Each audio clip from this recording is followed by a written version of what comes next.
Hey everyone. Oh my gosh, look at, you can see the gray hair. It's coming through. I don't know how I feel about it yet, but it's there. One of the things that I talk a lot about is accepting the situation for what it is. Yep.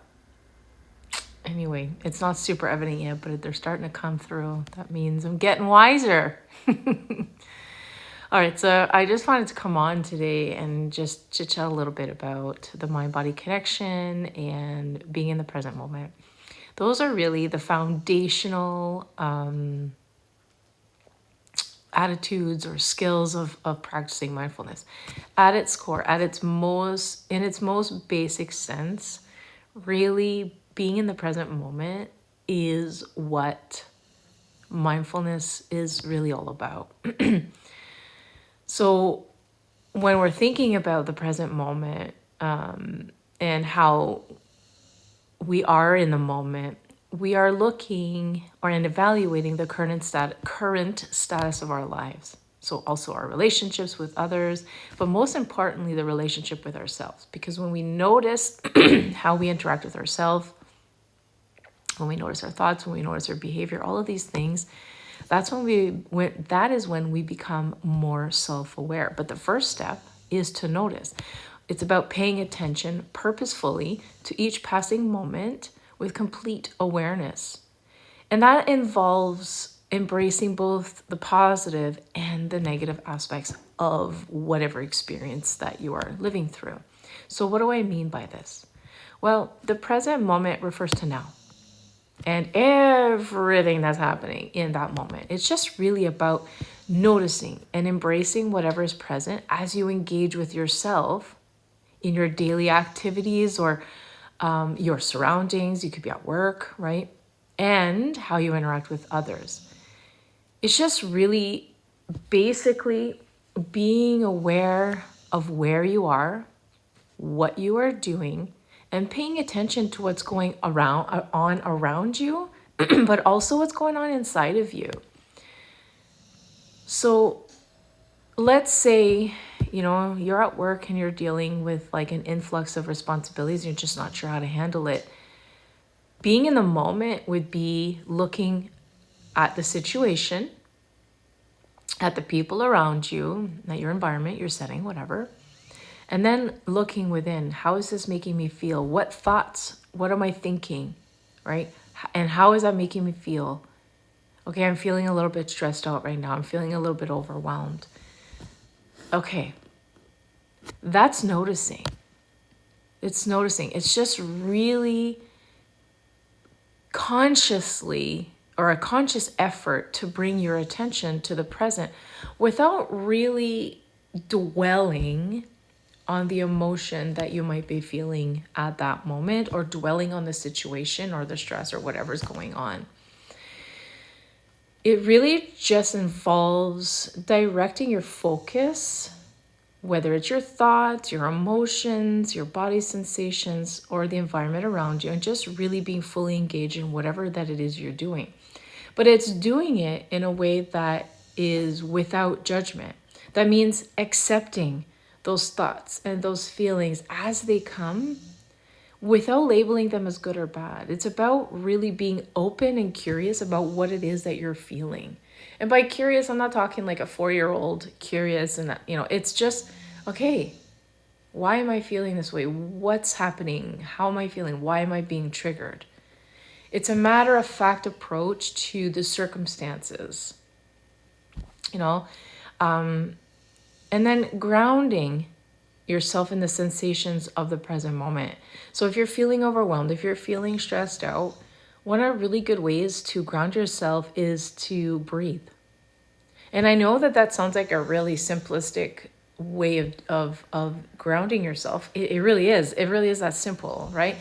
But when you take a breath or when you count to 10, or when you take that pause, you remember that power of the pause? When you take that pause, you allow yourself the opportunity to close the door on the stress brain and open the door to the more logical, calm, and rational part of the brain. Remember remember, you may be seeing me for the first time, and that's okay, but what I'm referring to is the different parts of the brain. When we experience a perceived threat, we automatically activate the nervous system, the sympathetic nervous system, which is responsible fight, flight, or freeze. When you give yourself the power of the pause, you're allowing yourself the time to deactivate the sympathetic nervous system and reactivating the parasympathetic nervous system, which is the part of the brain that allows you to think calmly. So, grounding in your senses. So, being aware of what you're feeling, noticing where it's impacting you in your body, and then calming down through the breath and through the power of the pause. This will allow you to really anchor in what you are living in this moment. So it's just kind of bringing yourself back over and over and over and over again to the present moment. And then there's the step of acceptance. Accept the reality of the current moment. You don't have to agree with it. You don't have to be comfortable with it. You don't have to like it. But the thing is the things are the way that they are, and resisting them is actually only going to activate your stress response, and it's actually not going to help you, right? So sometimes we are forced into situations that we don't like. For example, your boss says you have to do this more, or your child is sick, but you have so much stuff that you have to do at work, but you don't have a choice. You got to take care of your sick kid. You got to accept it for what it is.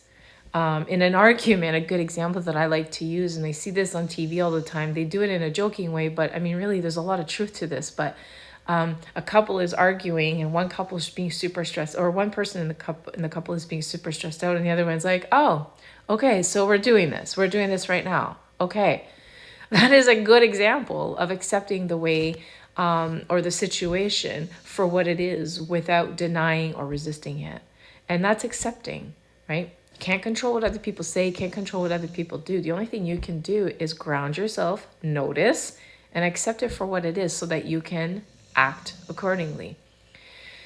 And what I love about noticing is that not only does it help you to act in a calm and wiser way as opposed to react, but it also helps you to become more aware of the ways in which you're living on autopilot.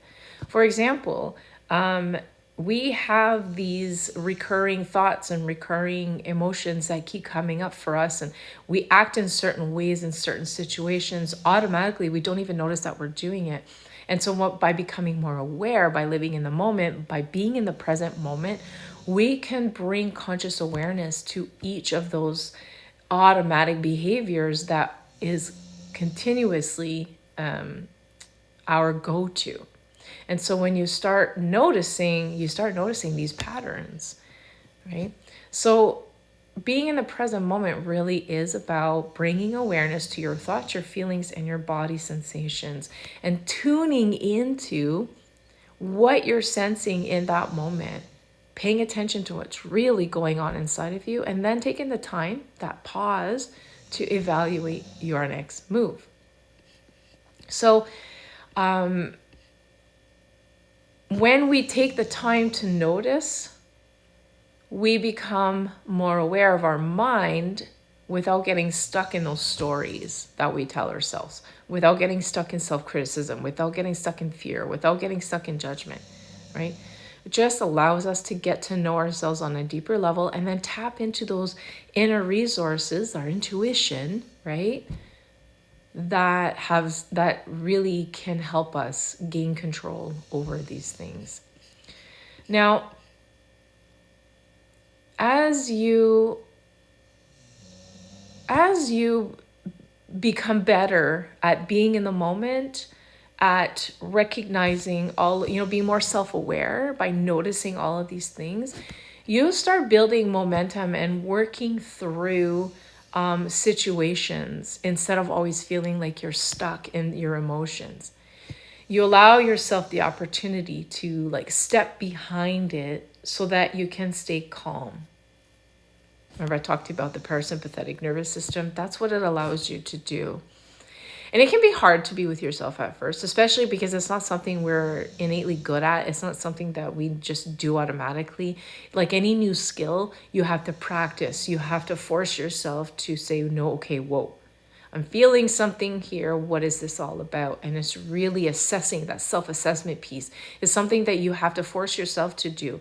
But the more you do it over time, you're going to start seeing that like it becomes natural, becomes easy. And instead of hiding or running or avoiding, you start addressing and conversing and resolving. And that's the whole idea behind being in the present moment. So yeah, so that's what I wanted to talk about today. I guess it would be appropriate here for me to say too that when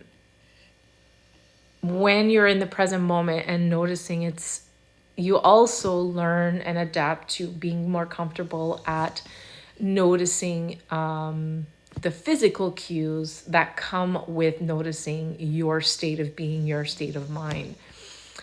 It's that mind-body connection is like a natural connection. And I don't know if you've noticed, but like, I know when I get stressed, I feel it in my neck. Well, now the first thing I notice is the tension in my neck, even before I notice how much stress I am, because I'm so attuned to my body. I'm so attuned to those physical cues that come with the different emotions and experiences. When I'm happy, I feel it all over my body. I notice my physical body now, even before I notice the emotion and the thoughts that come into play. Being able to recognize the impact of those emotions and experiences on your body allows you or gives you the ability to interpret your emotions more accurately. And when you know where and how those emotions manifest in your body, it really does give you amazing insight on its nature and its origin. And then with that understanding, you can respond more thoughtfully to what you're feeling rather than reacting impulsively. So the mind-body connection, present awareness, super important. Critical mindfulness skill. And the more you practice it, the better you get at noticing it automatically. It becomes your new autopilot behavior. And you get to choose what autopilot behavior you want. That's the cool part, right?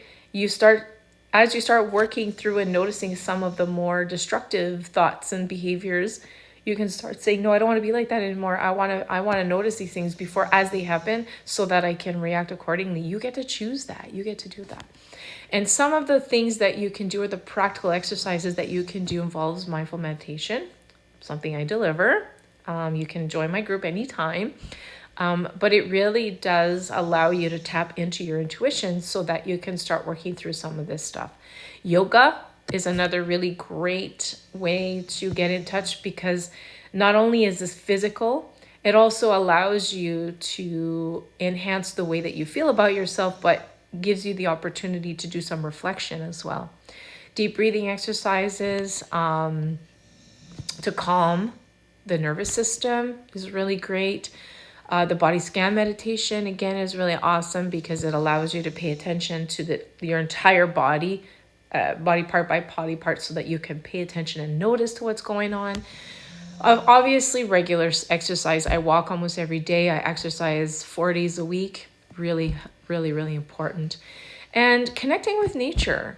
Ground yourself in nature. Nature has this amazing ability to calm our nervous system. There's a lot of research behind this. This is why I have registered to become a forest therapy guide. Yay! I'm so excited about that.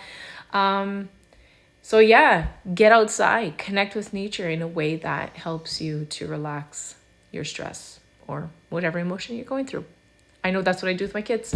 If Caleb or Nolan is upset, I say, go outside, go spend some time in nature. And they always come back in a better mood every single time. All right. So that's it for today. The mind-body connection and present moment awareness.